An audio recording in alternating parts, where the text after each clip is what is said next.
نام خدا، یک شهروند بلوچ هستم از شهرستان سرباز.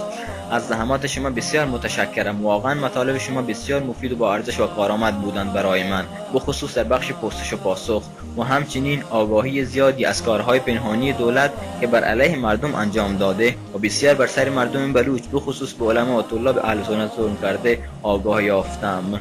و پیامی دارم برای کسانی که پشت پرده برای حذف نام بلوچستان هستند، بدانند بلوچستان هویت ملی ماست و برای دفاع از بلوچستان خون خود را در این راه خواهیم ریخت.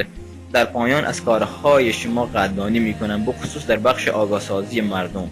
واقعا نمیدانم از چه زبانی از شما تشکر کنم. فقط از خداوند منان میخواهم پاداش کارهای خیرتان را به شما عطا کند. و من الله توفیق. بسم الله الرحمن الرحیم.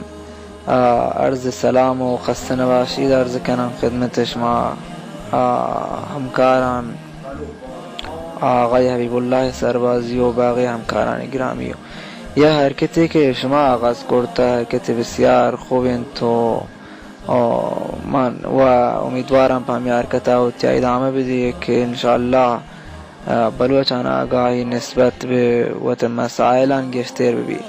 و یک خواهشه که من شما دارم یش این که اگه امکانی هسته خطبه های نماز جمعه مکیه مسجد مکی زاهدان هر هفته انشاءالله شما به صورت متن خلاصش بنویسید تو به اعضای ارسال بکنه که ما گشتر بزنیم که شیخ الاسلام دیدگاهی و موضعی نسبت به مسائل دور و بریان و کشوریان چیوند.